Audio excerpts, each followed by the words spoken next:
what you want. Welcome back, everyone. Every no means nobody, no means no next, no means nobodies. To the no means nerds, the no means no thing, no means nothing podcast. The podcast where three absolute fucking morons do their very, very best to try to find and determine the best no means no song of all time. Spoilers, there isn't one. I'm your host, Jordan. I'm Matthew Pillow. And I'm my parents' favorite, Michelle. With good reason. With good reason. I hope. It's been so long I forget how to start the show. So we're back. We're here. It's been a long, difficult summer. So sorry. Fuck, man. Thanks for your patience. Are we going to go through the excuses? No excuses. It's just, I thought summers were supposed to be where you got a break. Well, that's what I still have that in me from when I was a kid. But when you're a grown up, no, there's no such thing. Yeah, no, I know. It sucks. In any event, we're back. We're happy to be here. There's only probably like 5-6 more episodes in this round 2, before we hit our final round 3. Probably be some sort of break in between there. We'll have to see. We're having a break between every episode, so nothing new there. But we are going to tackle some really fucking great songs tonight. But yeah, you all know, before we do that, we've got to wet our whistle a little bit. So I'm gonna pop in some of this delicious brown liquid, which I have not had since the last episode. So it's been a long time for me. So hopefully they'll get nice and sauced up. Michelle, what are you doing for us? I'd like to talk about my brown liquid, and it is the gold medal winner of Ireland in the Olympics. Oh, that's right. We saw that last night. We saw that one. Wait, I didn't. Good. I'm just talking about my beer being awesome. Oh, well, there was a guy from the Olympics, 800-meter freestyle, I think. Oh, swimming, okay. Yeah, the guy from Ireland. First ever Irish Olympics in swimming. I thought it was, wasn't it an Australian guy that won? Really? Australian woman won, but in swimming at least, it's the first gold medal. First gold medal. So okay, because there's definitely Irish swimmers. Anyway, I haven't given a shit about the Olympics in a really long time. I happened to be in a pub the other day though, and I watched the Canadian judoka. Christy something. She won Canada's first gold in judo. And nice! It was fucking awesome. It was like the final. Judo is. I've never been all that into martial arts and stuff, but judo and aikido and the sort of more defensive ones are the ones that really appeal to me. But it's just fantastic to watch. Anyway, that's awesome. That's awesome. Did everybody go nuts at the bar? Krista Deguchi. Krista Deguchi is her name. Krista Deguchi. Did everyone in the bar go nuts? Yeah. Nobody was paying attention. Oh, no! Well, I'm just stoked this year because, no joke, this year the Olympics have introduced breakdancing, and I can't fucking wait to see breakdancing. Shut your pie hole! Yeah. Or no, come on. They have skateboarding already, and there's actually one of the top contenders in women's skateboarding is from my town. She's like this 17-year-old girl, I think, who's one of the top skateboarders in the world. She's from Petaluma. Wait, you're not talking about extreme games. You're talking about I'm talking about the capital T-O Olympics. Break dancing? Break a dancing. Hey, I think they just call it breaking, but just breaking. I mean, it can't be that much. I mean, is it that twitchy? No, it's break dancing. They just don't want to call it dancing because then it doesn't sound like a sport. I'm gonna have to watch that. Fuck yeah, you are. Yeah. All right.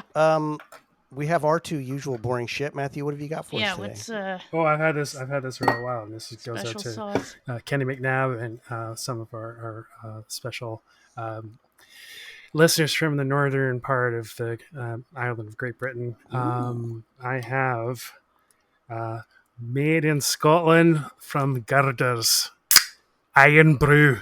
Iron Brew! Matthew, listen to you. You bastard. There we go. Oh, look at that. God. Wait. Hold it up again. Let me see. It's IRN. Okay, nice. Iron Brew. Sweet. You're going to pour it in a glass? And that's why I'm wearing an orange shirt. Nice. In case I spill on myself, because this stuff is... wow.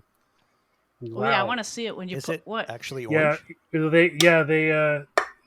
It's iron because it's like a rusty color or something because it's like very, very orange.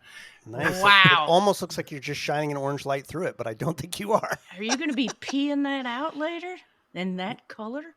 Well, Time will tell. And it tastes. I don't know. It's got its own thing for sure. It's most like cream soda, I guess. Ooh, that sounds delicious. I love cream soda. Not super sweet. It's actually got a little bit of bitterness to it, like most Scots.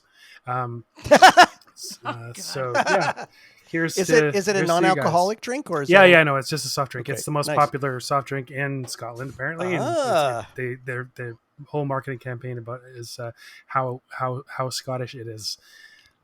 Nice. How about that? And brew. Very Does good. it come with a little kilt? They have their own tartan. Well, nice. So, everybody out there, it's been a while, so you probably haven't had anything to drink. So this is your first permission to actually have something to drink, crack something open. After I've got some Stoneleigh Sauvignon Blanc in the fridge for after when I'm done with the Iron Brew. Oh, good. Well, yeah, halfway through. So the second half will be a little more liquored up. Yeah. Pop them if you got them on the toilet, walking the dog, doing the dishes. If you want to crack a brew or pour yourself some whiskey or an Iron Brew or whatever the fuck you want. Not while you're driving, unless you're a passenger. All right. Other than that, I guess you guys, we should just dive into this. Let's There's no do it. There's no news or anything really to gush over right now. I don't think so. We should just cut to the chase, and we're going to talk about this first pairing, which is a really, really good pairing. Mm-hmm. So this first song is No Sex off of Mama, 1982. Now, No Sex won off against Burn in episode 37. That was a unanimous decision. We all agreed on that. I think I stand by my vote on that. Yes. You guys? I can't even think of what Burn sounds like. I want to watch things burn. Yeah, it's not forgettable, but it's not top tier. So yes, No Sex is going up against One and the Same off of Tour EP 2, the Jubilation EP from 2010. Now that won out against Happy Bridge in episode 26 with Michelle dissenting, as I can tell from her open-mouthed surprise and shock. Disgust. As I remember, and I still stand by this, Happy Bridge is a bridge. And I didn't feel like it stood the test of... It's music. It needs the stuff on the other side of it. It's music. And, it's beautiful. Happy Bridge is astounding. It's astounding, but I still stand by that vote. Really? So we've got... Oh, yeah. So we've got No Sex versus One and the Same. So I'm going to go ahead and put on some protection and count on my fingers, and we're going to listen to a little mashup of these two. No Sex is my belly, because there's definitely no sex back there. Everyone's got a hole. Everyone's got to stick little fingers. You don't have to know. You don't have to be so particular.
mashup. I get to go first this week. So, all right, man, these two songs, very, very different. What's interesting is just today, Matthew sent a YouTube video, and if I think about it, I'll try to grab that and post it in the Facebook group when this comes out. That had the boys from the Tour EP tour playing one and the same and then going straight into No Sex, which is wild that they had this pairing on stage. I wonder if that's the only time or the only tour where they did that. That's pretty wild. Yeah, I was just looking for one and the same on.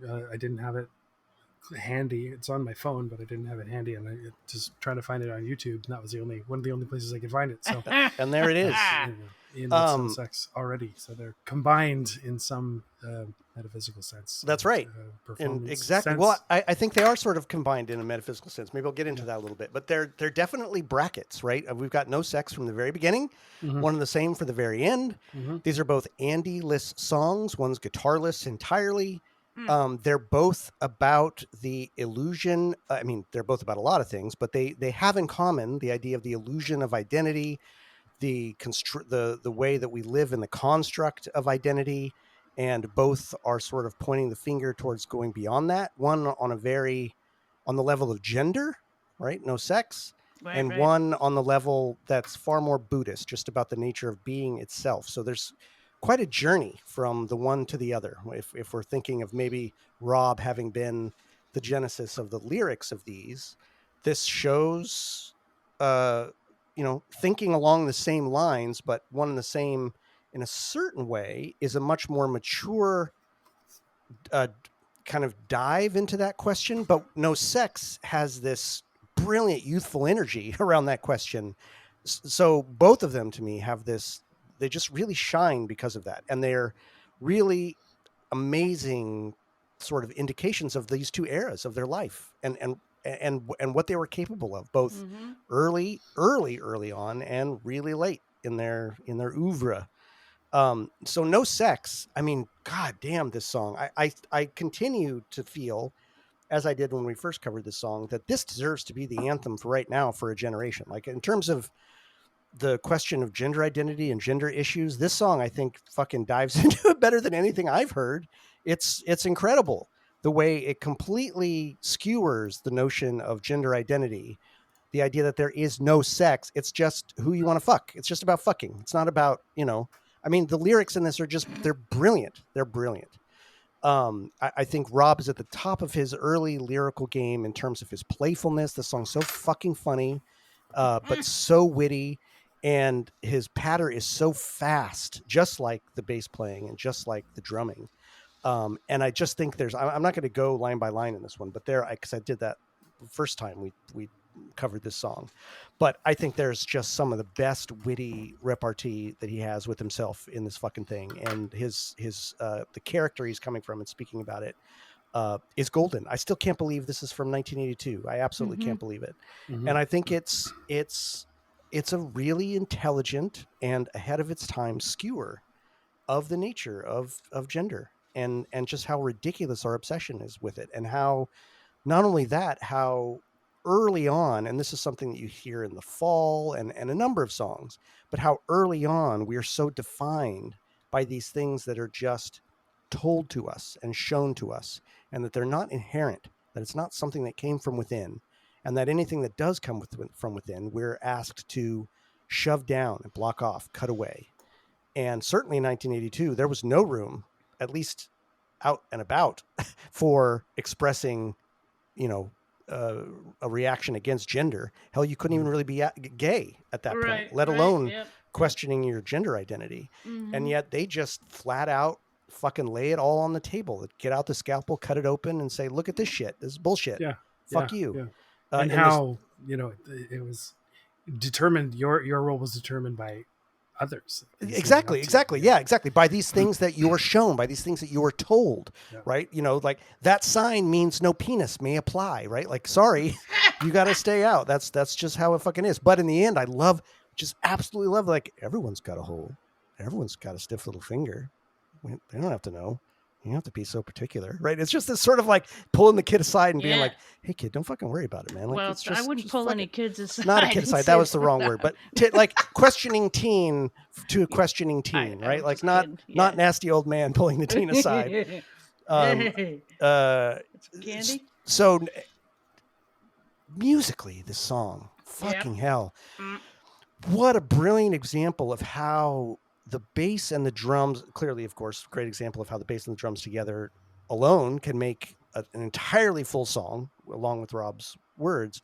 But the way that they become so much greater than the sum of their parts and emphasize the accents that the one will play or access the run that Rob is making, and the way that John will play differently under it, making the bass line sound different, even though it's not. It's the same run, but it becomes even more complex than it already is because of the way John's playing off of every note of Rob's. And then the reverse is true too. The way Rob will play off of John's notes, but Rob can be playing something that on its surface is actually kind of deceptively simple or repetitive, but it becomes this complex masterpiece because of the way that John is playing with it and under it. It's just, I mean, it's masterful. And that really, to me, feels like there's no bottom. The more I listen to that in particular, the way I listen except to the one that's shaken. Except the bottom shaken, baby. Nicely played, dad joke. Yeah, man, I think the music in this song is fucking outrageous. And you know, the bridge at the end where Rob is just slamming it, slamming the shit out of Sing it. It's fucking insane. And it's the lyrics are also very much playing the syncopation of this rhythm. Everything is in sync. They are just totally dialed in this song, and it is a funky fucking masterpiece. I love this song.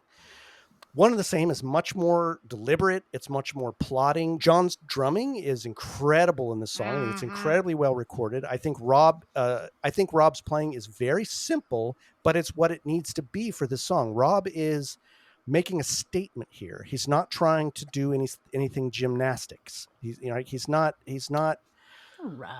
making a prog work here. This is very like in the pocket, but it serves what he's saying. And there's the subtlety of, I think my favorite part musically in this, because I think it fits in the kind of holographic nature of what he's talking about, is that part where it really starts to break down into the fuzz, and Tom really starts letting loose on the fuzz, and Rob does, and John does, as if it's all just dissolving into oneness. It's just dissolving into this froth of being that's it's no longer, you can't discriminate between one thing or another.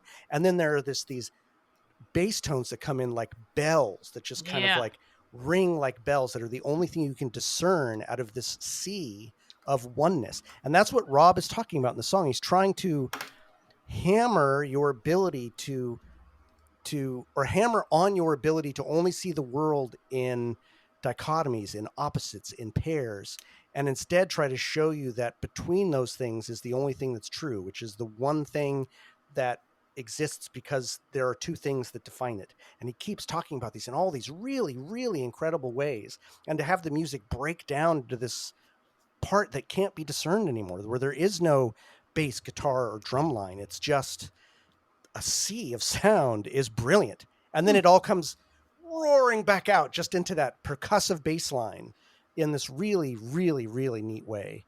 It's not as sexy as No Sex, but I think it's incredibly powerful, and I think it is one of my favorite songs on on those two EPs. I think, especially because I think lyrically, this shows a lot of maturity in Rob.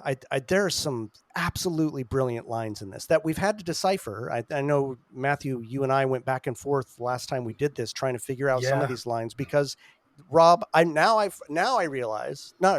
suspect there's Rob no may have good transcription. And now I suspect that Rob may have felt like people weren't paying as much attention to lyrics as he liked, or that they just didn't give a fuck, and so he didn't bother publishing the lyrics.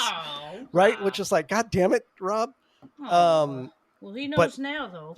He knows now. But I think lyrically, it is an incredibly mature song that shows the sophistication of his thought at the end of the band's career. And I think the production on this song is great. I really like the production on these albums. I think it's incredibly clean. It's incredibly powerful. I think Tom's playing is great. I think on this song it's serviceable. I wouldn't say it's I don't think there's anything necessarily special about the guitar in this. It does its part, except in the part where it really breaks down. I think that's really great. I think that serves the song very, very well. But in the sense, it's Rob and John that are the stars of both of these songs, and I really appreciated hearing these songs back to back, bracketed, and realizing how clear of a bracket they were to the journey of No Means No, both in terms of tone, in terms of how they played, and in terms of Rob's ability to songwrite and what he was thinking about, right? Where his head was at and how he put that down on paper. And what's amazing is that it's not like No Sex is like, oh, it's good, but they were young, they got much better. It's like, no, man, they sprung out of Zeus's forehead completely formed. And like they were already making works of genius. So I think these are just great fucking songs. Personal highlights. So on No Sex, I already talked about that. I talked about the bridge, but there's also that, I don't know why I love this, but there's that weird little toy or something that they have in there that it's like a squeak toy or something. Yeah. Little horn. Yeah, a little horn. That's such a John thing. It just makes me think like they're just having fun. Like let's put in a little squeeze toy. Yeah. And it just makes me fucking happy to think of them sitting there doing the little squeak toy into their old fucking Tascam recorder, whatever they had back then. So I love that part of it. TIAC, that's right. Yep. So I love that part of No Sex. And one and the same, I've already said. I think my highlight is the run into the part where it all just blends into the oneness of the universe and then comes out really percussively into the final riff. All right, I guess that's it for me on these two. Michelle, how about you? Okay. Speaking of rear ends, start shaking your rump because it's time to cut the rug. And I'm talking about No Sex, of course. This doozy off the inaugural album is one of the gems that helped makes this record one that should be taken seriously. The musical menu of this album is a homage to the many, I can't maybe read my writing, inspirations and a nod to what's coming up. One of the highlights for me has been hearing the deep dive both Jordan and Matthew did with the vast meaning of the song and how open-minded it is and helpful. Highlights of this are the spiffy bass and drum magic John and Rob are brewing. Rob has a bit of a chorus pedal on his bass, which is a bit cheese, but it fits the song well, I think.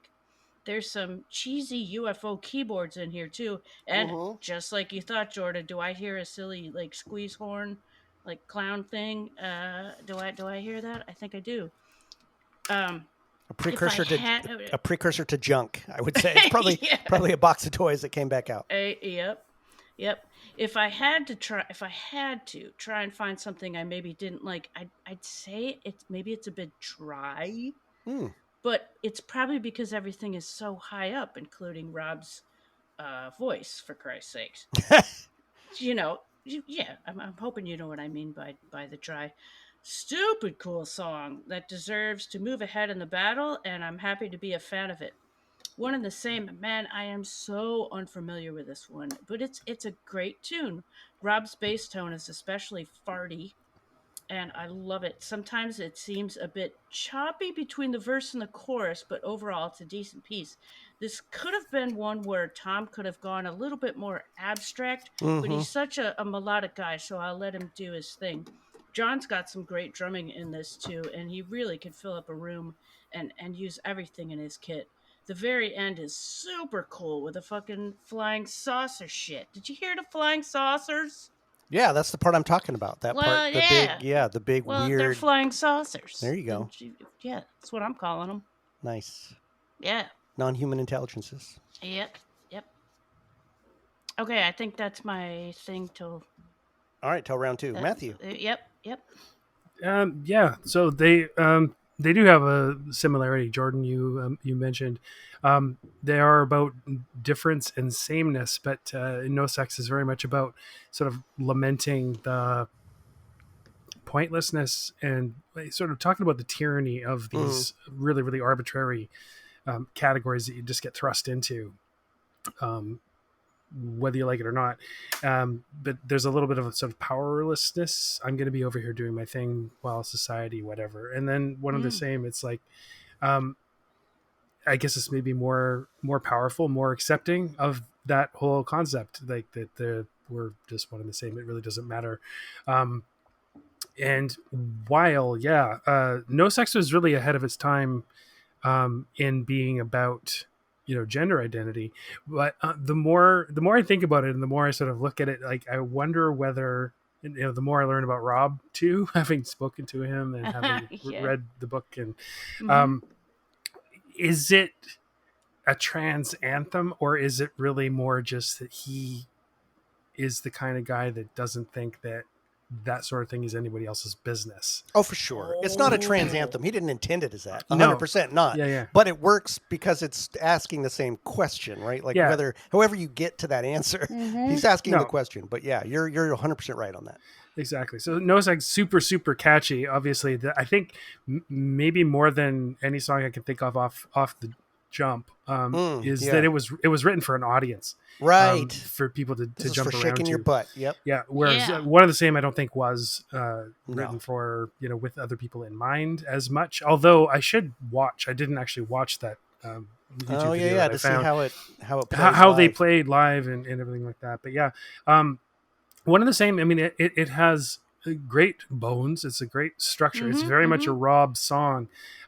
It takes a long time to get to where I'm interested in the song, I guess. It doesn't grab me. I like the drums at the beginning and everything, but then it sort of, Michelle, you sort of alluded to the fact that it seems a little disjointed. Yeah. And Yeah, I definitely feel that. like maybe this song could have borne a little more workshopping. It's definitely of like the Rob discovers Ableton right era. Yeah. It's like talking about the performance. In No Sex, they are just one entity. They're just playing off each other. Yes. They're inside each other's heads and everything like that. And whereas yes, the production is good on One and the Same, but it is a little soulless to me. Yeah. It feels a little distanced. They're playing super well because they are fantastic players. They are playing their parts amazingly well, but they're not really playing together. That's right. That's right. It's technically the audio production is technically very good, but it's missing that secret sauce for sure. Secret sauce. Totally. Yeah. So No Sex is obviously super catchy. There's like a fast switch between the chorus and the lyrics, and anyway, funny and clever. One and the Same is maybe a little in its own head to a certain extent. Like it's typical cryptic Rob lyrics. They're clever. They are funny to an extent, but it's maybe a little too much Rob, and the other guys are just playing their part. In that song, and the song kind of just feels to me like it can't quite figure out what it wants to be, and maybe that's part of the point. But it's you sort of have a dirgy Celtic scale here, and then the sort of happy march, and his lyrics or his vocals are very up sounding. So the song can't quite figure out what it wants to be, for at least for me. It doesn't really catch me. In terms of the performance, I should really mention also, No Sex does have an Andy in it on the it came from the Pit version. There is a version and Andy's doing all the singing in No Sex, and there's lots of guitar. Oh shit! Where can a nerd find this? Talking about? Is this not posted anywhere? I have it. Please share with your band. It's your in a podmates. Folder of oddities and rarities that I got from somewhere. Yeah, share with the podmates. Sorry, everybody else out there, but I want to hear that. I don't because I like the just John and Rob version so much. It's a bit like strange because it is not a. It's a funk and disco song, and Andy comes in with snarly guitar, and it sounds Yeah, it's just a little. It sounds not my favorite. It's great to hear it as a curio, but it doesn't belong. Doesn't well, really that's mesh interesting, right? Like for me. it's not always the right call to have that guitar in there. This is one of those ones that works so fucking well as just bass and drums. That's how God intended. Both the highlights for both of the songs for me is a weird little sound effects and stuff. Although I think it's probably John in No Sex and maybe Rob more. I really like the synthy sound effects. The tuned drums playing a tune at the beginning. Tom's guitar has some interesting effects on it as well. The monitor static at the end or whatever that is, the UFO shit, I totally love it. But it's almost like I don't want them to bring it back. I'm glad that they do in a way, but I kind of wish that they'd kind of gone out into the melty, weird. No, I agree with you. Actually, I agree. It would almost be better if it just ended with that. Or if when they brought it back, it was just one bar. Right. Something like that. No, that's a good point. One of the same. It just seems a little long and like it's a little disjointed. I also Rob doing vibrato is always a bit of a challenge for me.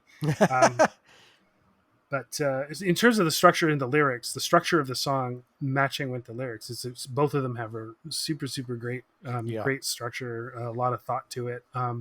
The rhyming structure, I like it. I like them both.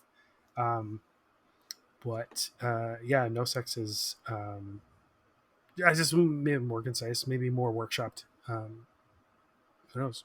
But another highlight, the clown horn. There's also that riff that's shared with Big Dick. Yes, I know what the fuck you're talking about. Yeah. And one highlight in one of the same. I don't know what to call it. I'm not a stringy musician, but do. Oh yeah, that's great. Reminds me of 1, 2, 3, 4, 5, 6, 7, 8, 9, 10, 11, 12. It's like a super disco thing. That's from One and the Same, right? Yeah. The pinball game on Sesame Street. Yes. There's a part where it does that, and that is a very disco-y kind of thing that they do. Yeah, that's a good part of that song, actually. Yeah, that's a highlight for me. Nice. No Sex doesn't have a low light for me, unless it's the wow, what were you guys doing with this Andy version? It's like I want to hear that. It's a little No Sex for you. Great to hear. Glad I heard it. It is not back to the original. Yeah, please, thank you. Nice. Thanks, but no thanks. Yeah, man. I mean, so the more that I hear you both talk about it, like one of the reasons One and the Same really does stand out for me as a late song in terms of thinking of that in that era is really mainly because of Rob's vocal performance and what he's saying. The song itself doesn't have that. You know, I often harp about the sort of holographic nature of their songs, how everything fits together so well, which it does on No Sex. And I think probably, and as having read the book, it really feels like there was just more of a easy connection between everybody, both the brothers, and then when Andy came in, they were just having the time of their lives kind of doing it, even if there was friction. And so that shit just sort of came. And I don't think that stuff was there at the end, right? Like that had to be really worked for, and you can we gotta make songs. But what Rob is saying in this song are ideas that I'm deeply concerned with in the sense of stuff that I've thought about for decades. And so I really am fond of it because he is such a brilliant poet at talking about things that I'm very obsessed about and that I've spent a lot of time thinking about. And so I love it for that. I love how he performs it. I love that there's a song that exists that talks about non-dualist thought in this way that is so clever and moving to me. But as a song, it could have been way more, right? It could have been, Michelle, you had said you'd love for the guitar to be more experimental, 100%, right? Like there could be so much more happening. Right. It's okay. It definitely starts it speaks up and like, oh, Tom's doing some stuff, and then it just peters out again. It's probably, again, it's just it feels like that no one was in the same room making the song. Like it was a bunch of tracks sort of recorded separately, and it's good. It's good, but yeah.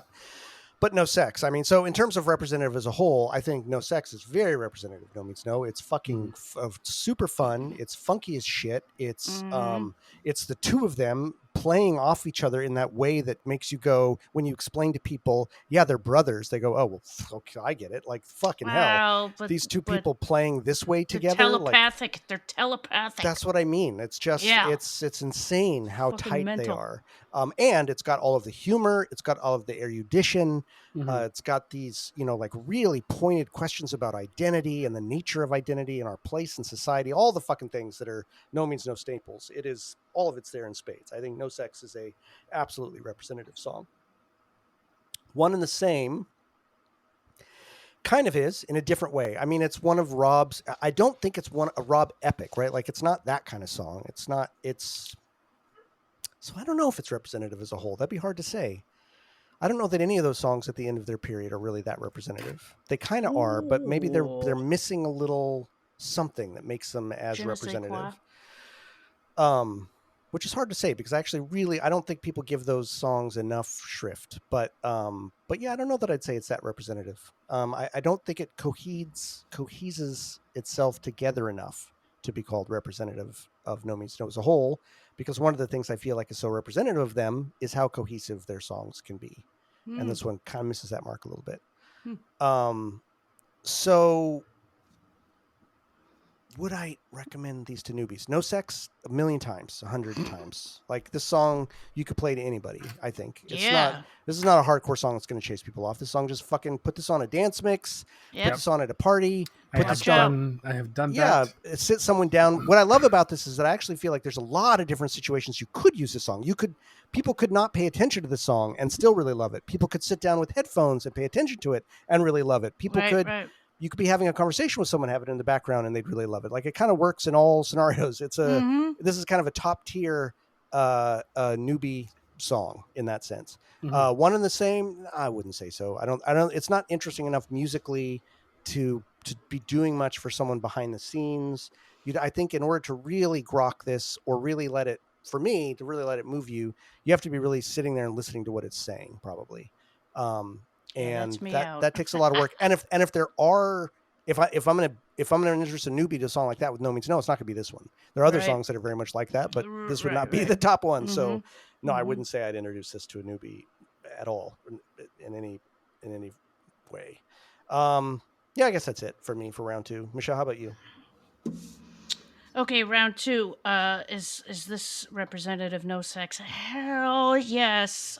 The deep meaning behind it, along with some post-punk wizardry. It's a fine pick of how mammoth John and Rob can sound with just the two of them. It's catchy as hell and a great blend of the past and the future. One and the Same. This one has familiar nods to core sounds and ingredients to their later recipes. And while I'm not too invested in it time wise, I imagine it's a strong candidate in their more straightforward pieces. Would I play this for somebody? No Sex? Definitely, I would play this for somebody. Oh God! But maybe for how wild and unusual it is, and maybe I'd compare it to some of their mid-career stuff, and I don't think I don't play. When I play No Means No for people, I play acrobatic stuff. But this one I would play just to kind of show off like how it all started and how it morphed into the sonic thunder that it eventually became. I think there's some justification in that. One and the Same. I don't think I'd play it for anyone, and I wouldn't. I wouldn't turn it off if it came on, but I just wouldn't want to have anybody sit down and pick it apart. And it certainly is not going to blow any minds. Like I said, when I play No Means No, there's specific pieces that I pick that blow minds. Pants will be pooped. I need pants pooped, and pants usually are pooped. Have I told you who's the song that's made most people poop their pants? What's that? Brother Rat. Yeah, I told you that's the first song I played for Lisa when we had one of our first dates. See, oh God, I could go nuts with that song, but I can't explain the substance in that, but there's plenty. Anyways, I always choose to play for unsuspecting listeners, like the the acrobatic ones, but yeah, I don't think I would play this for anybody. The one and the same. Yeah, I hear you. Yeah. All right. You played Brother Rat for Lisa? I did. That's so romantic. Yeah, well, I still am, but I was obsessed with it. And I thought it was one of the best songs of all time. I was just checking to make sure it had gone through round 2. Thank God it did. I was about to panic. Oh, God. But it's still in. Whew, yeah. Thank God. Yeah. And we didn't separate them out. So did you play Brother Rat, What Slade Says? Oh, yeah, sorry. It's always to me a single thing. Okay. I would never play Brother Rat. I would play I've Slade only Says. played Brother Rat. Oh, let me be clear. Never in a million years would I do that. Hey, no, are you crazy? I can separate all these motherfuckers. I don't need to have the one that came next to it. No, I can separate it. Well, from one hot take to another, Matthew, how about you on round 2? Yeah, no sex, super important. They, as I said, I think they planned to have it be super important to the crowd and have it be fun and have it be, something that people connect with, and certainly something that would resonate for the community that they were writing it for at the time, I think. Yeah. And yeah, it's super characteristic. I mean, it's one of the. It doesn't sound like their later stuff, but it certainly. Precludes it. Yeah, totally. It's like, this is where they're going to go. This is the talent that and the brains and the humor, even though it doesn't really sound like anything that isn't on Mama all that much. True, very true. Yeah, although there's actually similarities in John's snare work in both One of the Same and No Sex. Here and there's certainly more similarities between John in both these songs than anything else. That's a fact. Good pull. Because he just didn't evolve, I guess. Nuts. I'm just kidding. No, not just at all. kidding. No, he was fully formed. I was going to say, formed from the brow of Zeus. You can't evolve if you're already a god. I'm sorry. Yeah. So there's no evolution. In terms of characteristic of them, yes, definitely. One of the Same, maybe less so. I mean, it's maybe characteristic of the later stuff, but it does feel a little plodding, a little forced, a little wrung out of them to a certain extent. And yeah, I probably wouldn't play that one for a newbie because, you need to sit down and listen to it. Like you might say, well, here's an example of some really solid cryptic lyrics. Sit down and do like lyrics and words and thinking of things, but no sex. You just gonna shake your ass. You'll know what to do. Yeah, you know what to do with these stiff little fingers in your hole over there with this song. So yes, I would recommend that to a newbie. Have done so. I have slipped it into party mixes. I have watched people who would never have any track with No Means No shake their asses unconsciously to that song when I put it on, because I would often take over the music playing at the after work drinking parties. That would be a pretty common one, actually. If I drove by in my car, I would have pulled over, kicked the door down. Hello. Yeah. God, that was a weird job. Just thinking about that the other day. Wait, anyway. What job was that? When I was working for the Scene Shop. Oh yeah, the Scene Shop. That's job. right. That's right. It was a weird fucking dream or something. God, that was we were doing the podcast right when that happened. Mm-hmm. Yeah. 3 years we've been doing this bullshit. Yeah. What the fuck? Yeah. I worked that job for a year and a half, weirdly. So wow. I don't do that anymore. Nope. Yeah. So so I know we're done with comments, but one last comment while you were talking, Matthew, made me realize kind of what's maybe missing a little. I'm talking, cutting the song more and more apart as I talk about it, even though I love it. We talk about Rob epics and ones that are really Rob centric, and what, if I think about a song, this is not a song that's really similar, but it's similar in the way that it's a very Rob song. Like World Wasn't Built in a Day, one of my favorite songs. That song is not only intellectually brilliant, it comes from the guts. Mm-hmm. This song comes from Rob's head. And I really feel that. The way, like, his performance is not it's not connected to his guts. In my opinion, it doesn't or his heart or his balls. Right. No, really. That's a fact. It feels like it's coming from his head. It's not, and it's brilliant in that sense, but it's not like, his balls. Yeah, it's just missing that connection to those other parts, that when Rob is really in the zone and he's connected to those other parts, something comes through that is just transcendent. Yeah, no sex is very much from his balls. If no sex is from your balls, God. because there's only fucking. All right, so now it's time for a vote. My vote. Oh, what do you think? Between Where are we no going sex with this? and one of the same. It's easier now. It was always going to be no sex, but these were a little bit higher in my parody until I started talking now, and I still love one and the same. I really do. I really think that the tour EPs need more. People need to listen to them more. I think there's a lot there. There's a lot of really great stuff to hear, but no sex any day, 100%. Yep. Michelle. Going back to the basics, baby. No sex for you. No sex. No sex for you. Maddie, you? Oh yeah, absolutely. Yeah. No sex is a clear winner. Unanimity. Yeah. We are a unified voting bloc. And I don't imagine that there's anybody listening who probably. I can't I'd be imagine. surprised No, there's probably a lot of people here who are like, "Wait, one and the same? What song is that?" Yeah. Unfortunately, maybe. Well, actually, there were a lot of people who came out when we first talked about no sex and were saying they hadn't given that song the shift it deserved. That whole album is a motherfucker. That go whole fucking listen to is that a song right now, motherfucker. man. You couldn't get the album until way after it was released, right? Yeah. So it was only available to most people. Years like by the reissue, 92 really, or 93, right? Which was after after Dance.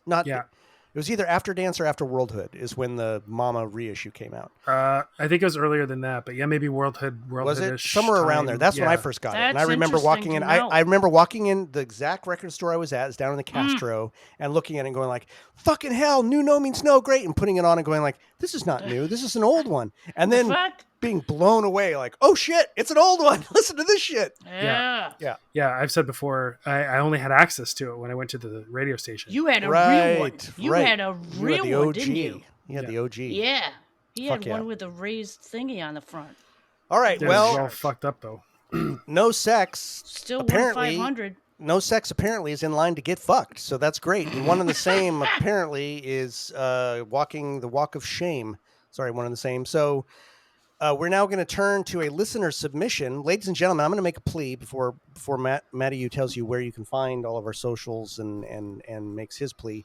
You know what? I'd said we didn't need you to do this, but I kind of do, because life's hard. I've been trying to go through our email, and I'm having a really fucking hard time figuring out which ones we've played and which ones we haven't, even though I'm keeping track of it. So if you've submitted something and you have not heard it yet, you know what? Just shoot me an email. Shoot us an email at nomeansnothingpodcast@gmail.com and just remind us. Say, "Hey fuckers, I haven't heard this shit. Can you put it on?"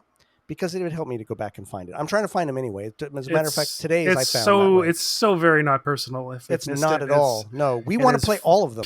Purely Jordan's failing. It's my failing. I'm the producer of this shit. I'm the one that has to go and dig through this shit. And I try my best, ladies and gentlemen. Today, I found this one by this gentleman who you'll hear in a minute. And it's a brilliant recording. And I just fucking missed it 100%. So I'm glad to have found it.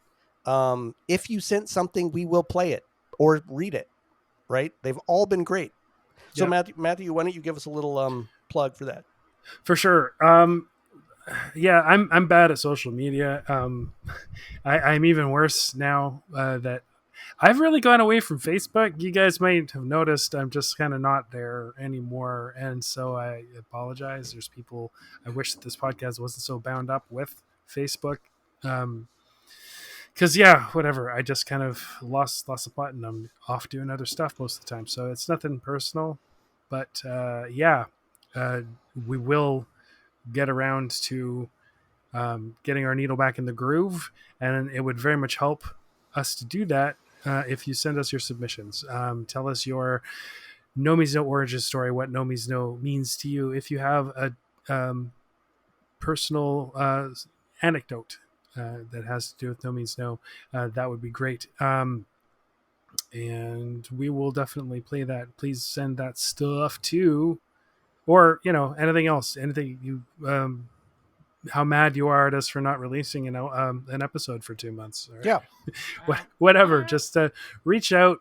I may not be as responsive as I've been in the past on Facebook, at least, but No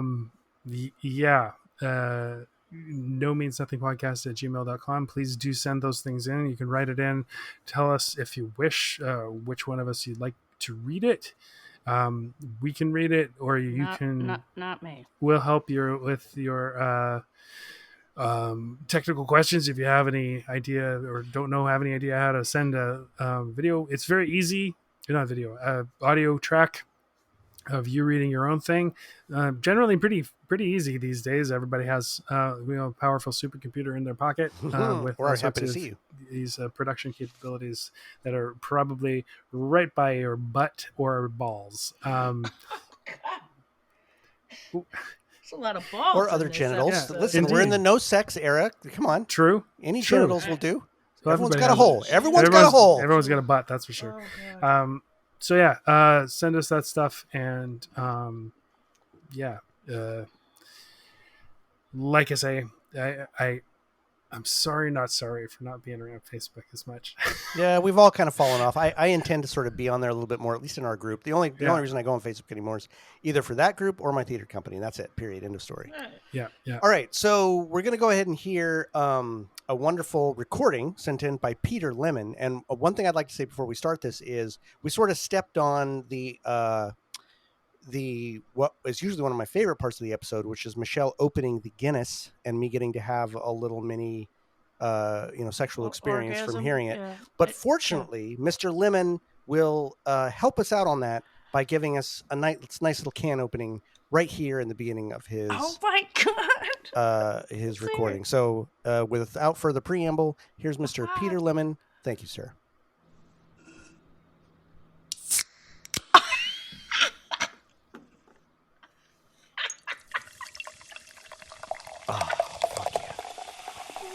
God. What's up, nerds? My name is Pete. This is my listener submission for my first No Means No experience, and kind of ties into what the band means to me. I guess the year was 93? 93, and the band were out promoting their release for Why Do They Call Me Mr. Happy? And they were playing part of a skateboard competition called Slam City Jam in Vancouver. At the Plaza of Nations, and they were providing some of the entertainment for the evening. I wasn't interested in any of the music, really, but I was more into the skating. I had a friend who wouldn't shut up about the band. They're like, you got to see them. They're amazing. I said, okay, fine. Let's, we'll go watch some skating, check out some music. It'll be great.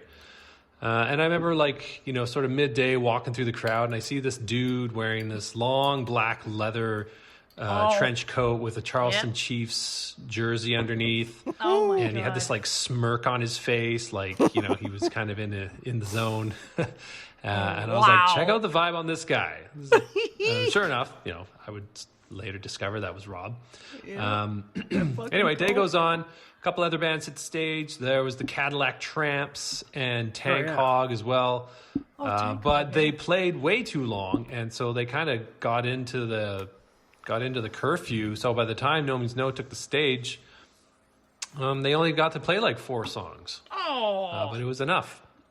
The first thing I noticed was the 2 drum sets. There was Ken Kempster on drums at the time, and I was a young, aspiring drummer of the age of 14. And I was like, wow, I've never seen that before. That's pretty sweet. But anyway, so band takes the stage, and if my memory serves me, they played Land of the Living, River, Happy Bridge, and Kill Everyone Now. Jesus. And so, they did their thing, and it completely blew me away, right? I've never seen, middle-aged dudes play harder, more aggressively than any other young punk band that I'd seen up until that time, and completely floored me. Mm-hmm. And I guess it kind of ties into what the band means to me, because at that point in my life, I was.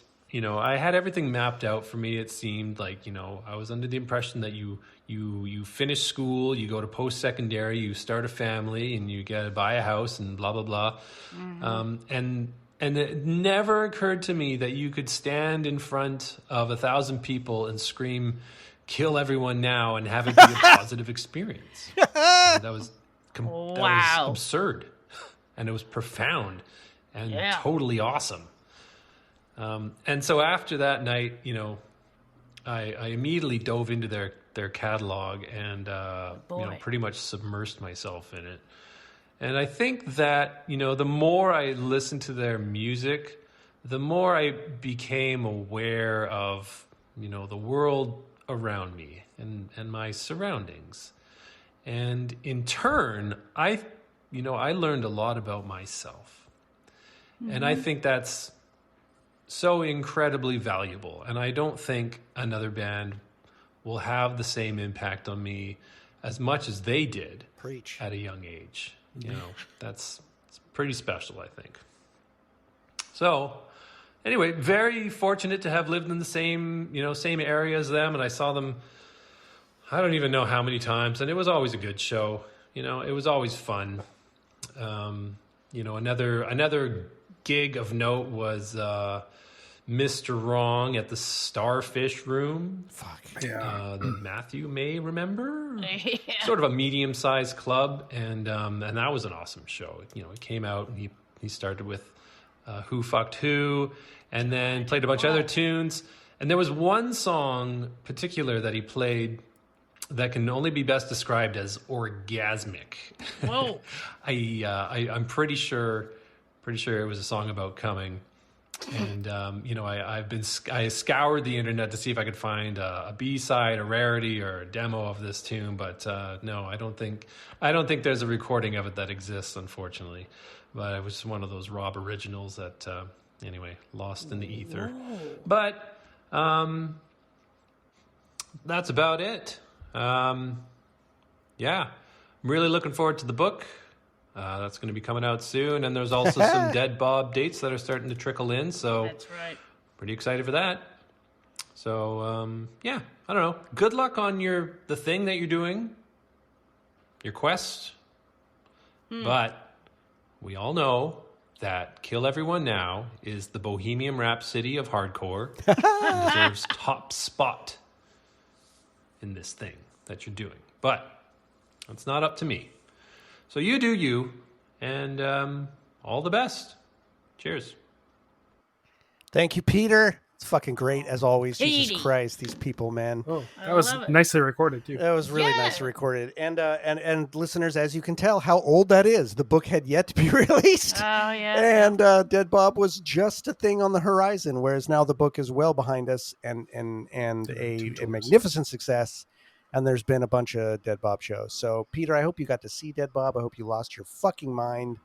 And again, thank you for the submission. That was fucking incredible. So, all you out there, again, if you've sent one in and you haven't heard from us, let me know, please, because I want to play your shit or read your shit.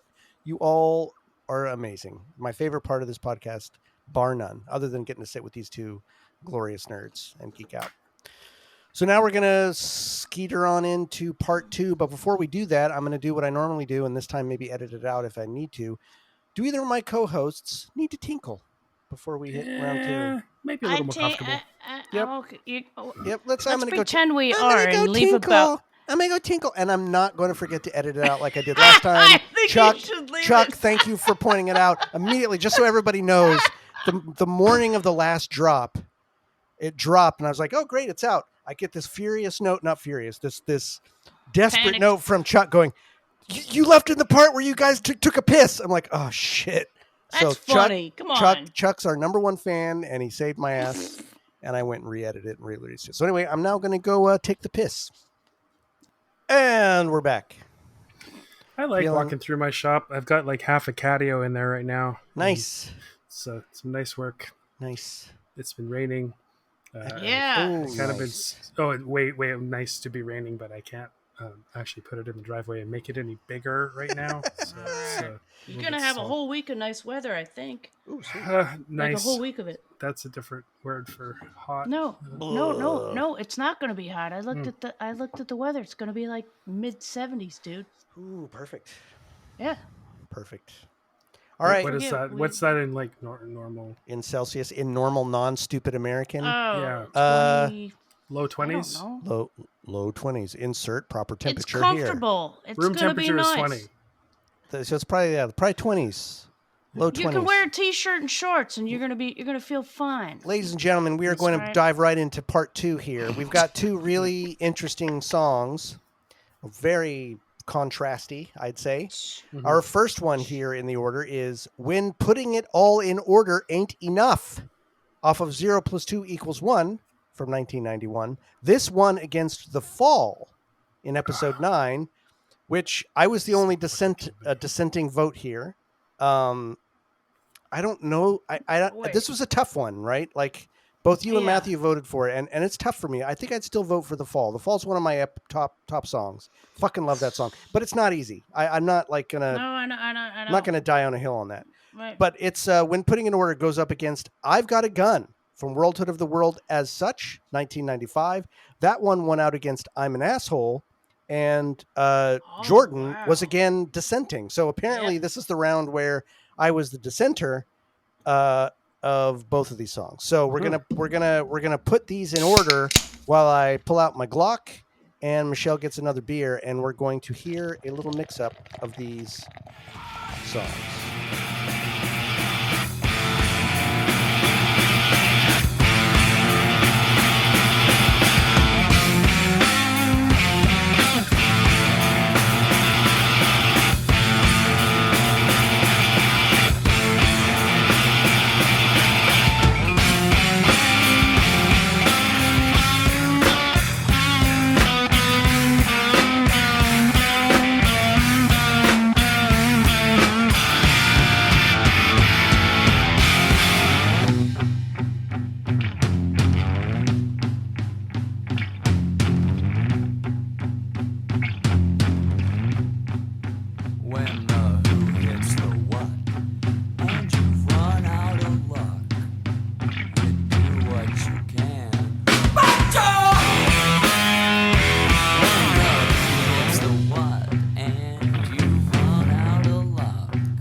All right, Matthew, you're up first. What do you got for us? Well, I have some Stoneleigh Sauvignon Blanc from New Zealand now. Excellent. The Iron Brew. Both delicious and tasting of their terroir. So when putting it all in order ain't enough, and I've Got a Gun. So slow and so fast. It's pretty amazing that they're one of the slowest songs and one of the fastest. Songwriting, I don't know. Like, I've Got a Gun is exactly what it needs to be. It's one of my favorite songs to listen to in the car and to listen to over and over again. Listen to very loud. You listen to that in the car? Hell yeah! Oh God, super tight. Again, like exactly what it needs to be. It's 30 years old, as true as it ever was. Sadly, it is so well matched. And so is When Putting It All in Order Ain't Enough. It's so well matched to what it is. I never really thought about this before. I listened to it a bunch of times in preparation for the song. this episode, and it actually reminds me of the structure of certain of my favorite Pixies songs. Huh, that's a good pull. It's got like the energy of a Pixies song in terms of when putting it all in order. Oh, well, not like I've the got a loud, gun. soft, loud thing that they. The loud, soft, but the way in which it is loud, soft, loud. Yeah. I mean, it's sort of like when it's loud, it's kind of unhinged, and when it's really, really syrupy and like whispering in your ear, soft. Yeah. It is oily. It is sticky. The lyrics are simple, but super, super powerful and very much existential. It's about frustration. It's about it's very much in line with Stock Taking, which is one of my favorite songs. This is also one of my favorite songs. Might have made that comparison. I don't know whether it's about time. But yeah, in terms of the lyrics and the music, both of these songs are so perfectly matched to what it is. I mean, I've got a gun. This song is going off a cliff. Mm-hmm. It is just absolutely just. I've said this before, and I don't know why. Because I am a French speaker, sometimes there's a word that suggests itself that is more appropriate than the English, and the word that I keep saying is culbuter, which means to turn somersaults, but it's like to be like rolling down a hill, and it's fun at first, but then it's like I'm out of control and it hurts. That's kind of what this song is. It's just so tight, and then when putting it all in order, it's stuck in something. Is it time? Is it amber? Is it like a fucking glue trap for a mouse? Like, there you go. What is it? I said that earlier in that no sex was written for an audience. When putting it all in order ain't enough. I'm like, maybe it wasn't written for an audience, but unless it totally was, just to piss them off. Yeah, right. Which is not out of character for this band. Not at all. Just like to just inflict that. Just like trying to get somewhere, and just like just my feet are stuck in the mud, and then now you're yelling. Oh, it's such an incredible song. Yeah, I've got a gun. Like the lyrics are so they progress. They just tell this story of this person who's just like on the edge. They're just like stuck in neutral until they're totally not. They're stuck in neutral until their foot is just like all the way down on the hammer. I love the searching tone. And it's a desperate kind of feel to I've Got a Gun. That's just like the only option that the guy is left with in some ways, because he's just been so starved for everything. Just needs to feel something. And I guess in some ways, when putting it all in order is kind of like when you are feeling everything, but you can't make anything happen. It kind of the same in some ways. Some of my favorite lyrics, some of my favorite feeling of any No Means No song, I would say. Just, I don't know. It's probably just the kinship that I have with Andy, especially. I think being a Victoria boy, I think we probably would have been pretty good friends had we known each other when we both lived there on some level, because I think he would just had the same experience, the same feeling, the same frustration, but the same passion, the same like passion that you stuff down in some ways, and kind of a in putting it all in order has actually a lot in common with No Sex, probably just the oppressive nature of being from Victoria, which is very, very progressive in ways, but very, very oppressive in others. it very, very much you play a role. It's extremely classist place, and it's gotten even more so.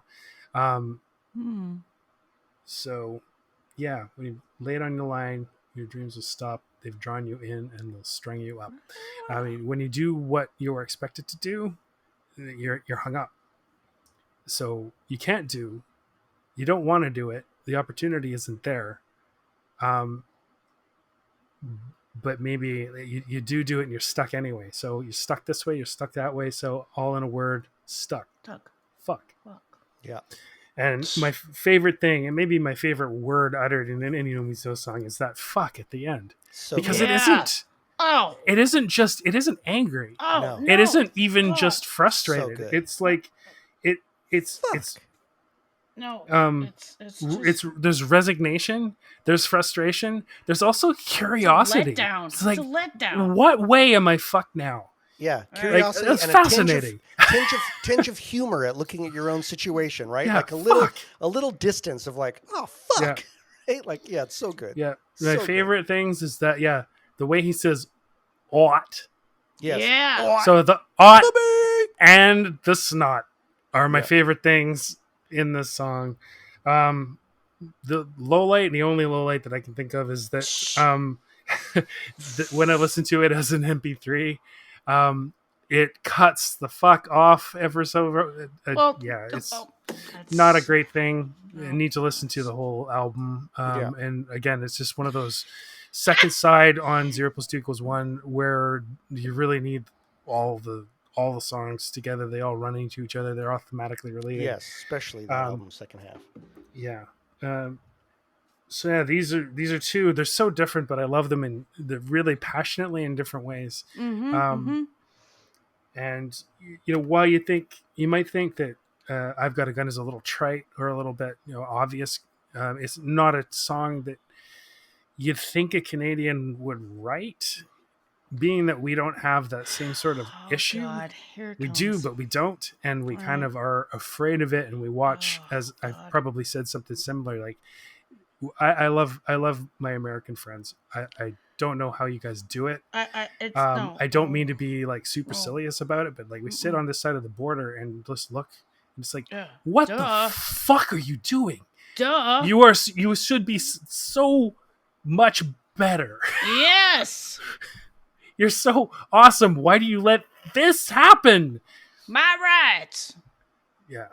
Right. It's just when the rest of the world is anti-American, I think in a lot of ways it is frustration more than actually like ire or anger or hatred or anything like that. I think it's just like, you guys have so much, and it's like, it's this fucking thing, this again, Jesus. No, and I think that's maybe it's just the frustration that maybe that's why Rob wrote it. It seems like maybe Rob singing John lyrics, I don't know, but it's definitely a John song. Yeah, totally. I like how they're it's a very harmonious song. They're all just playing together. I love that aspect of it. They're doing the same when putting it all in order ain't enough. It's just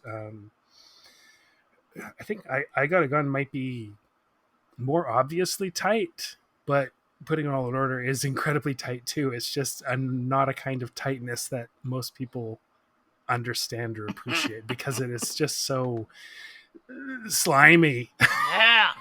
How is it possible to be tight and slimy? It's the way that Andy could be precise in a way that you would never label it precise, but there's a precision underneath it that is undeniable. His delivery of lyrics sometimes, this is one of the insane. main things that I can't even look I at you love two when talking you're to him talking. about it. Oh my God. Yeah. You can't teach that. You cannot teach that shit. No. Yeah. No, I think he just learned it from what he was living and what he was listening to. Yeah, who he was. It's disgust. And yeah, I don't remember what he said about this song, but I have a feeling that's an Andy song. No yeah. No doubt. Yeah. Great. Yeah. All right, Michelle, how about you? I don't think I could put into words how much I love when putting it all in order ain't enough. I love the song. It's so sneery, so sneaky, so very. From the moment the needle goes down, or the CD starts, or in my case, the tape player advances, man, are you hooked and it's coming for you? This song is so Andy, and it's not even funny, and his delivery of it highlights what a marvel he is on the mic. The first line, oh God, sing it with me. When all those tomorrows get crammed into now. Yeah. You stop like you're froze and ask yourself how. And I would take out a fucking loan to see him sing and play this, and holy shit, would I embrace the debt. The stretched out ought, like you said, Matthew, ought, Chubby! That crazy shit. It's just over the top. And if you have any sense of coolness and humor, you'll be greatly intrigued. John and Rob are just masonry dudes in the background, slinging concrete and bricks, and their constant sludge is their constant sludge is untiring and a true component of how fucking sneaky this is. Oh, shit. Adding the crunch guitar and demonic theater Andy is delivering gets this gem easily into my top tunes for them. Mm-hmm. It spews attitude, ambiance, and talent, and I will never, ever, ever, ever get sick of this. Ever. Mm-hmm. Yeah. Mm-hmm. All right. No. Yep. Two things I just wanted to add to No. my first round. No, Are you done, do it. Michelle? No. Yeah. Well, she's got Well, still got to just talk with about that I've got a song. gun, but go No, ahead. but Okay, sorry. No. Sorry, you, go. Do you want me Go to? on, go. I've got a gun in that. Nope. You better say it though. No, go ahead, Matthew. All right. I will. Who's Matthew. going next? Matthew, Matthew. say your thing. As I say, the only words that Rob says in the song are "in a word." That's right. That, one of my favorite things. Wait, and the other thing is Rob that says it. Yeah. Oh, Yeah. in a word. Fucked. Stuck. Everything else Yes, is- he did. Fuck the stuff. Yeah. Okay. And the other thing is I wrote down and I circled it is like just what you said, Michelle, about how Rob and John are just like doing stuff and it's all about Andy. I had this image in my head, like probably like one of those weird cartoons, Hanna-Barbera cartoons that you remember they were super into like cavemen for a while. Yep. And there was like a caveman band. A caveman Caveman. band. Yeah, and Captain they're like Caveman? cool hipsters and like the Trogs and the Ghoulies, and they're kind of like all inspired by this sort of garage, whatever. Anyway, I had this image of John as sort of like a troll-like character, just like beating on rocks in the background. Yeah. Anyway, Nice. No, it's great. All right, Michelle, I've got a gun. Okay, I've got a gun. Holy shit, this was one of my most favorite tunes off of Worldhood. It's totally on the straightforward side, but man, does it kick. Living in the United States gives this song some extra meaning, and not in a good way. It's fucking horrible. I can't get started. I'll get weird. I love how urgent it sounds, and the urgent's a good word. response lines that I think it's Tom and John are yelling out are perfectly placed and sung. The bass drum John's playing, I think that's a single pedal, but holy shit, he must have ants in his pants to be pulling that. Just listen to the bass goddamn pedal. A truly awesome piece and worthy of a gallop around the mosh pit. Yeah. Oh, Right? the you getting closer to the mic. Oh. Oh. Yeah, Yes! that's good. That's good. Oh. All right. God damn. Holy shit. Okay, so Yeah. when putting it all in order ain't enough. This Oh. song is fucking crazy. And yeah, top tier Andy vocal performance in Oh my this. I mean, God. the guy is, I often extol all the vocal performances in this band. And Rob and Andy for different reasons. This is like an area that Rob could never go into, and No. Andy just fucking excels. Rob And doesn't also- do snotty. No, and Yep. also lyrically, like little things. Like one of my favorite things in this is how he says, "When putting it all in order ain't enough, the tough gets going, and the going gets tough." It's not the tough get going, which means something that's different. totally what he says. No, he says He the tough doesn't say the gets.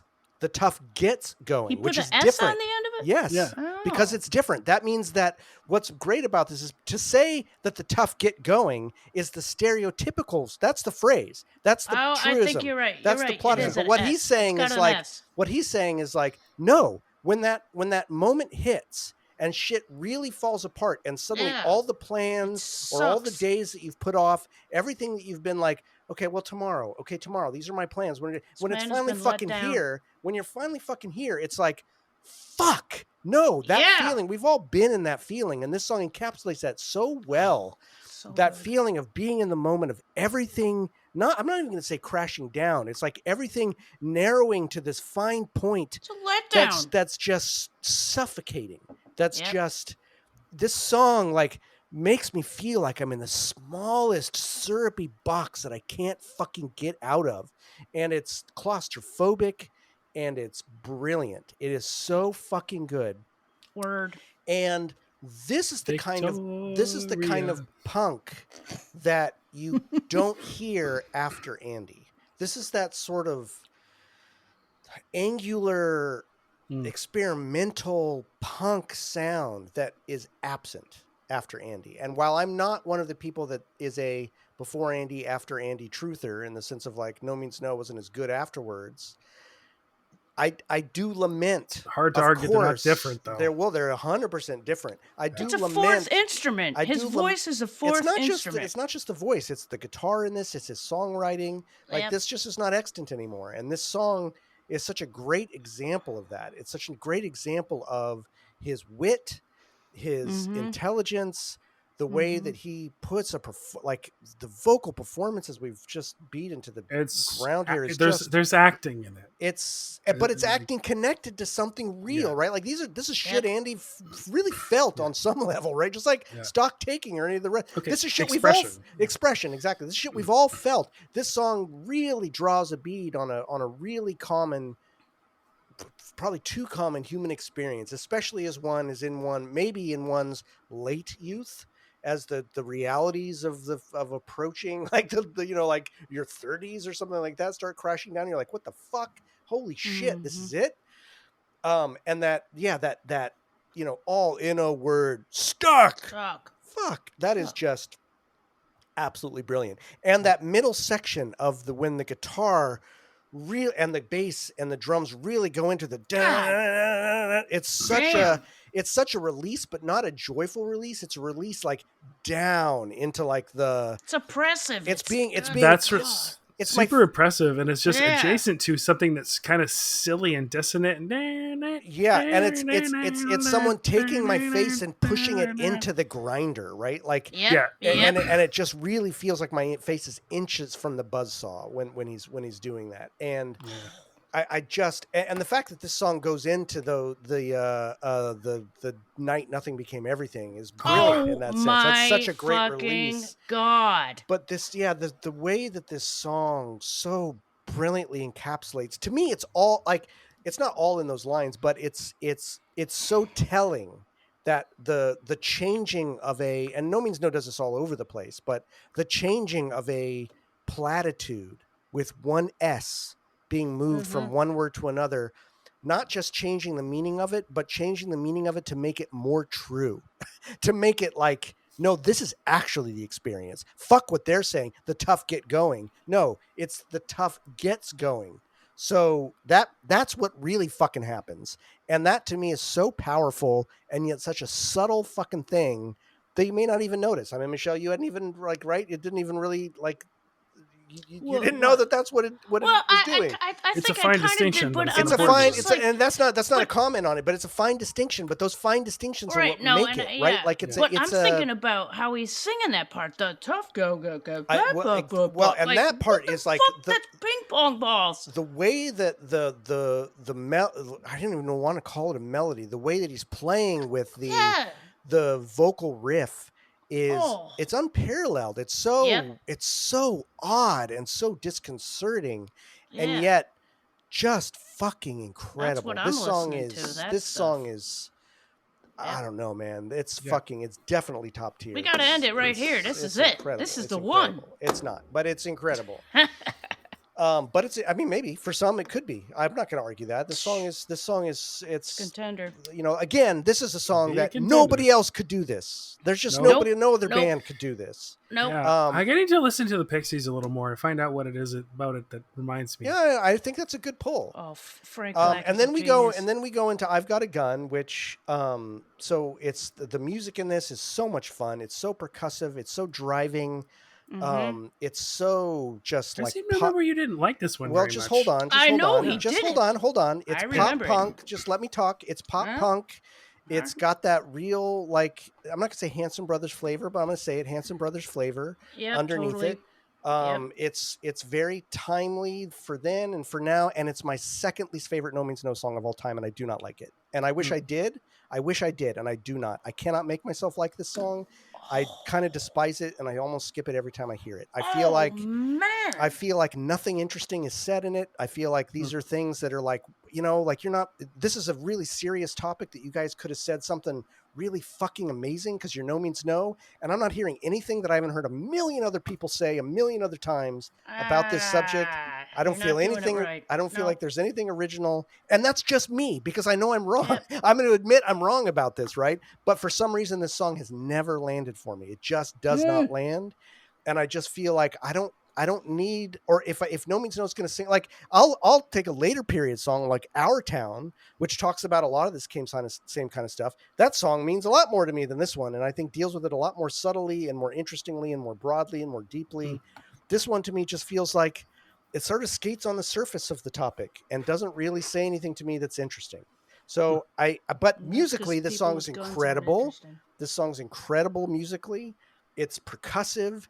The way that the lyrics match the like everything about this song should work. Yep. I'm sure it works for a lot of other people. It's not a bad song. It's just for me, it's absolutely never connected. And I wanted to this time when I listened to them this time, I'm like, you know what? Clean slate. Let's just hear it. And I listened to it and went, nope, still doesn't land. Still can't fucking do this one. Can't be fucked with it. Don't want to bother with it. Just not into. I still would vote I'm an Asshole a million times over this song, musically and everything else. I think it's more interesting. I think the character in that is more interesting. This one's just kind of like, I don't know, man. Anybody could write this song. Not anybody. That's not true. Of course not. But I've heard these words and this sentiment said by a billion other fucking people. And that's not ever the case with No Means No. No Means No says things about shit that nobody else says. And I will die on that hill that this song is not saying anything that hasn't been said a lot by others when it comes to gun violence and about this topic. And I don't know. I like when they speak from things that in ways that are like unique and come from a real place. Now, Matthew, what you're saying is really interesting to me in that I think there is something here about this song as a Canadian's view of gun violence. That's really interesting and probably very true. Yep, so totally. Again, I'm not saying that anything I'm saying about the song is objective. It's not. Of course not. I'm sure this song deserves far more praise that I'm giving it and deserves the praise you two have been giving it. But I can't get into it. Don't like it. Other than Beat on the Brat, this would be the one I'd put right above that as a song that's like, no, skip. No, that's quite a not, ways above no, that, that's, though, right? That's not true. That's not true. There's some Ausfart songs that would maybe go on there, and then definitely, a couple. Solo. So it's not way down there. And yes, like if I were to strip out the words and just listen to it, it's a banger. It's a fun song. It's musically tight as fuck. I don't know. It's irrational. It's the goddamn gun shit. That's what it is. No, subject matter. It's not. I would love to hear a song. Our Town deals with gun violence in a really interesting way. I would love to hear a song in a No Means No vein that dealt with gun violence that I felt like earned their level of subtlety and interest in that topic. It doesn't deserve this song it isn't that it. for me. It's maybe that's the point. Maybe it is. They're Maybe not wanting to be subtle. No, maybe it is. Maybe it is. Like, exactly. This is so fucking obvious. No, like, why? 100%. That's why I'm saying, like, it's just me. I'm admitting it. It's just me. But it hasn't changed. I still don't like it. It doesn't. Well, let me put it this way. That's not true. I can't say I don't like it. I'm just saying it doesn't rise very high in the pantheon for me. It's not it's not when I'm like, oh, this one's on. I'm like, oh yeah, I'll skip that one. But it's not. I mean, No Means No. All their worst songs, Beat on the Brat, is better than most other songs from other bands, really. So their worst song is still better than most bands. So, Take that for what it's worth, which is not much in this case. But certainly comparing it to when putting it all in order is like, oh, give me fucking, come on, just give me a fucking break. And I think there's an interesting difference. There really is an interesting difference in what punk meant to the band pre-Andy and post-Andy. And when I was trying to say like this, putting in order is the kind of punk that disappeared, I really, really love that punk that they did. This angular, experimental, not afraid to take chances, just fucking going their own direction. I've Got a Gun it's not cookie cutter. That's not fair because it's tight as shit. But you know what's going to happen next in that song without a doubt. Every time you hear something, you know what's coming next. There's nothing surprising in that song to me, really. It follows a formula, a good formula, but it follows a formula. And that's different. So that punk was not, that same kind of punk that Andy Hand was not extant later. Now, there's plenty in the later periods that I fucking adore. So that's not a knock on the later periods. You know, I'm a big booster of that.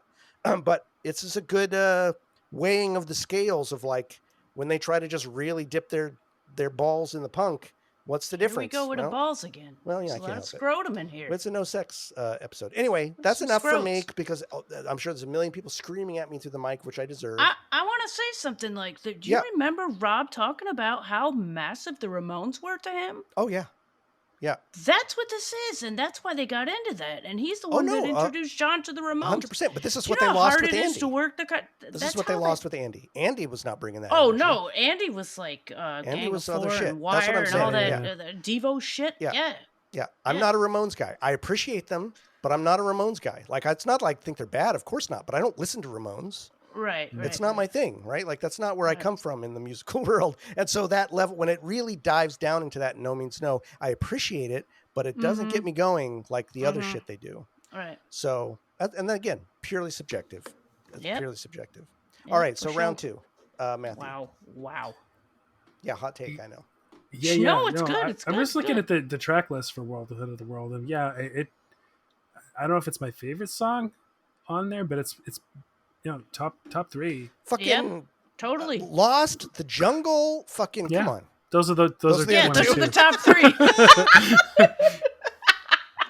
I would take Humans over this by like 8 billion miles. No, I agree, but it is what it is, and it's good. I'd take any song over this, frankly. This is I don't know. I mean, I don't want to belabor the point too much you're right, more. You're right. I just think that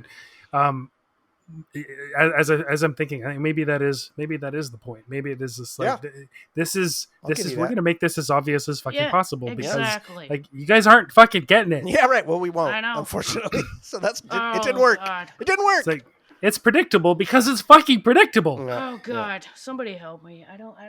Yeah. Okay, putting it all in order ain't enough. Totally representative of No Means No in terms of the theme, in terms of music, in terms of the way that they are interacting with each other. But it gets lost on the second side of 0 + 2 = 1 in some ways. I don't think that I ever, until this podcast, thought about that song on its own. On its own, yes. I really? Hear what you're saying, yeah. Yeah. Wow. Which is interesting. So yeah, I would not probably recommend it to a newbie because it might turn them off in certain types of people. I don't know, because in the context of the album, it does get lost a little bit, but maybe on its own, it does stand alone too. Oh, God. It's just, I've never really thought about it. It certainly wouldn't be one of the first ones I recommend to a newbie. I think I might recommend to a certain kind of newbie. I might recommend I've Got a Gun more often, simply because it is much more accessible and much more. Sure. This is what this band is capable of. This is like the high level of hardcore that they can do. So yeah, it might serve as a gateway drug for if I was really trying to get somebody into it. Putting it all in order is like it's the caviar. Yes. It's the fine cheese. It's like it's stuff you bring out at the end of the party. Exactly. Right? The fine cheese. The scotch. Oh my God. The stuff that you need to sit and appreciate. The brie. Yes. The brie cheese. Yes. Yeah. Both are totally characteristic of No Means No, I would say. Yeah. I love that, as I said, I think I've Got a Gun seems like Rob engaged in a John thing, and I really like that. And maybe that was a little lacking because Ausfart was very much a John album. Maybe like Rob wasn't as into it as he's very into this. Well, he got one song. So he's John very gets into this. South Yeah, he's very into the performance, and he's very passionate about it. Yeah. I think they're both. I think when Putting It All in Order enough should be better known as like one of their best songs and most, but it kind of isn't, I guess. And I've Got a Gun. Yeah, I think it's just such a This is what they can do. This is the distilled punk aspect of No Means No that you can get. So yeah, they're both very distilled. As you're saying, like Andy, Gang of Four, post-punk kind of stuff, and then the noisy stuff. So yeah, they're very much, both are super indicative. Yeah, love them both. Great. Yeah, Michelle, round 2. Putting It All in Order. Oh my God. Please. It doesn't get any better than this as far as attitude and sneak. Sneak is the biggest word I have with that song. It sneaks. It falls into the line of tunes that encompass the Father, Rob, the Son, John, and the holy shit, Andy. You won't get much in the gymnastics category, but if you want to make sure your face muscles work, take a bite out of this. I Got a Gun. This is very much representative of the John-based Ramones / Hanson Brothers type punk rock, and it's a great banger. These songs are hard to write. These simple Ramones type 1-4-5 chord Especially progression songs, they're fucking hard to write because it's you got to get something a little bit different. Do we do the Would I Play These part? Am I doing this right? Yeah. Do I do? No, we haven't done that yet. Okay. So do it. Oh, do I do it now? Yes. Okay. Would I play Putting It All? I can't even say the song. It's that good. Would I play that for somebody? Fuck yeah, I would play it. I wouldn't even say anything. I would just put it on and watch the abrupt ending of any speaking, and feast on the googly eyes looking at the hi-fi. Yeah. What's this? Jesus. Yeah. What is what? this? I don't know what this is. I don't know whether I like it. It doesn't occur to me to figure out whether I like it or dislike it. What is it? What is it? Exactly. Puts and you in I don't question. like slow songs much, but the fucking first note of this song, you're gone. They are taking over your life. God, I've Got a Gun. Yeah, I would totally play this for somebody. And I'd play it for just about anybody. Not for any outrageous reaction or anything, but for a good head-banging type heavy punk rock song. And it's a close relative of Oh No Bruno. And that's way okay with me. Nice. Yep. You know, it occurs to me thinking of when Putting It All in Order, I said that no other band can do this, and they can't. But you know who tries and can't is Primus. So Claypool tries to do songs like this. And the fact is, Claypool is always so he finds his own way to do it. Well, he does. Listen, I love Primus. Don't get me wrong. Yeah. This is not a knock on them. Yeah. But Claypool is always so removed from his characters. They're brilliant in their own way. But I don't. Pork Soda again. Oh, no, listen. Pork Soda's fucking incredible. Pork Soda's incredible. Record. One of my top records of all time. This is not a dig. I'm just saying that Andy has a sauce that I don't think Claypool can get. And I also think that that's true of the way that the rest of the band plays with Andy, as opposed to how the others play with Claypool. Now, it's not to say that Primus is less than in this area. No, but the guitar player in Primus is incredible. Very much incredible. And it's the only band that I could think of that approaches this kind of song. Because there are certainly songs that are kind of in this vein. I still think this is better, but I love Primus. Pork Soda all is of those songs, incredible. All those songs of Primus's are written on, inspired by being very, very stoned. Yes, for sure. And No Means No is not. Yeah. Although not on weed anyway. Not on weed. Reading the book, it made me realize there was more of that going on than I thought. But in any event, So, representative, yes, when putting it all in order is representative in all of the absolute best ways, in the sense that it is such a surprising, such a unique, such a holographics, all the things I love about this band, all of the pinnacles of what it does so well are on display here, and on display in a way that other bands just can't touch. It's so perfect. And it's perfect. You talk about how it gets lost in the second half. I would agree with that in a way, even in the second half of this album, in my own experience with this album. But also, it's so interesting how Gregson. No, it's not Gregson. It's Gomez. It's okay. I'm sorry, it's the ghost okay. of Gregson. Gomez. Gregson gave me Gomez. He gave you Gomez. He agrees too. So I think it's very representative of some of the best of what No Means No does. And I've Got a Gun is also very representative. As I've said very clearly already, I won't belabor the point. I don't think it's the best example of that of which it represents.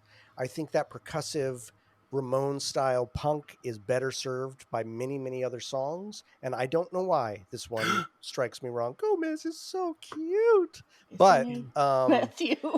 So yes, it is representative, but I don't know.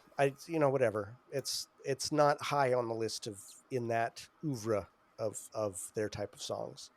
Would I play these for a newbie? Clearly, no. I've Got a Gun. I've belabored that enough. But when putting it all in order, would I? Yeah, I would. And for those same reasons, I think it's a song that arrests you. You can't have this on in the background. I think if you put this on in the background, people would be like, wait. What yeah, they'd shut the fuck up and they'd pay attention. Even if they didn't like it, they would be put. This song puts you into question. Now that's a statement that I love almost more than anything, because I think rather than having a question about anything, being in a state of question is what No Means No does to me. Non-verbally, it puts me in a state of question, and this song really, really, really, really fucking does that. So yeah, I'd play this for a newbie. I don't know that I ever have, and yeah, I fucking love it. So. Oh, I can hear him purring. I hear the purring. I know. I shoved his face in the mic. I'm sorry. No, I love it. I'm going to try to crank that up in post. It's not something isn't that wonderful? Add that to the sound of the Guinness, and I think I would just die. So we're going to turn to an hour and 38 minutes into this episode. Turn to the vote. Matthew, between when putting it all in order ain't enough and I've Got a Gun, where do you fall? It's when putting it all in order ain't enough. It's not really even close in terms of, but I love I've Got a Gun. Excellent. Just we're putting it all in order. Ain't enough is tectonic, slow shifting, unbelievably powerful. Yeah. Michelle. And I've Got a Gun as a local landslide. Yep, local landslide. Very good. Yeah. Michelle. I think Matthew said it best, and I'd like to ask him to, if I be all right, if I could have him speak for me too. Nope, sorry, you got to speak for yourself. Yeah, no. You're a grown-ass woman. I am a grown-ass woman, and I am totally voting for when putting it all in order ain't enough. Very good.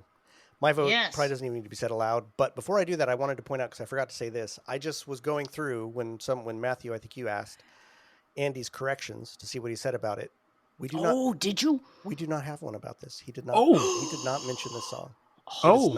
So this was uncommented on, unfortunately. Okay, we're gonna need to get that. So we will, if we ever talk to him, wink, wink. Hopefully we'll ask him about this song. So, well, we can certainly get the Andy's corrections. I'll go there and ask for it. I'll travel there and ask him. So anyway, it's when putting it all in order enough for sure. So 2 unanimities here, ladies and gentlemen. This was not maybe a controversial episode because I was such a dick about I've Got a Gun, but you're not a dick. Well, Come on. I am. It's okay. I'm okay. It's okay if I'm wrong. Or you're everyone full else of is. shit, but you're not a dick. At least I'm not full of piss. So, No Sex and When Putting It all in order ain't enough have gone through. They will be in our mystical third round. Now, ladies and gentlemen, I thought before we wrap up this podcast, I would do something a little unorthodox.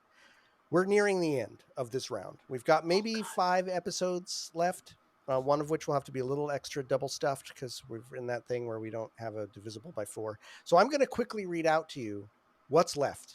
Oh. so that everybody can think and ruminate on the songs that are left in this podcast to talk about before we get on to the final round, which as of yet we have not figured out our format. So the songs we're going to be fighting in a boxing ring. The That's songs that are round left is. for us to discuss Physical fighting in the next episodes are The Phone Call, Something Dark Against Something Light, Humans, Revenge, The Day Everything Became Nothing, Stop It, Self-Pity, The Jungle, I Think You Know, Stock Taking, Bitches Brew, Long Days, Oh, wow. Ashes, Rags and Bones, Lifelike, Junk, The River, Dad, Oh Canada, The Rape, Slowly Melting, and the last song, appropriately enough, The End of All Things. Wow. So those are the songs that are left, ladies and gentlemen, for us to beat each other about the head and face with. This is going to get juicy. So No Means No Thing is produced and edited by yours truly, Jordan Flato. Co-hosting and amazing podcast graphics are by Matthew Kowalik. Michelle Strangest is our third and, let's face it, everyone's favorite co-host, especially Andy, and officially Foley artist. Shout out to our official mascot Teddy. Thank you to No Means No for the use of Stock Taking as our intro and outro music. And don't ever forget, I'm an asshole.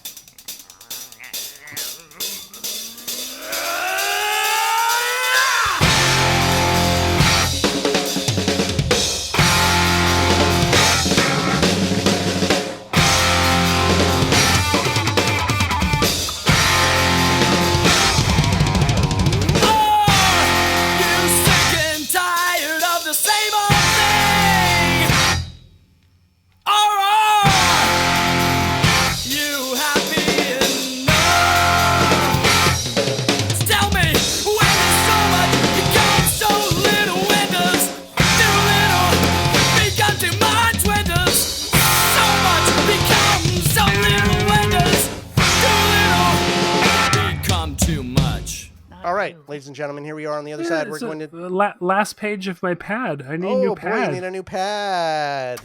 Yeah. Oh Here's boy. what I write my notes on. Blank. Oh boy. Okay, here comes. 5x8 I use graph paper because I'm a nerd. Okay, so we do not have Zoom. We're recording in a new way, ladies and gentlemen. But you'll notice to the right. No. You'll notice to the right there is a chat in this window. Yeah. So I'm pasting it in this chat. Let's see if you can see it. Oh, wow. That's interesting. Right? Okay. I already know my vote, but... Oh, next episode, what? Number 69. It's 69. Yes. Oh, my God. You horny... All right. Horny this boys. Is going to be a good, weird fucking episode. Hold on. Wait a minute. I'm not done writing the first two. Yeah. All right.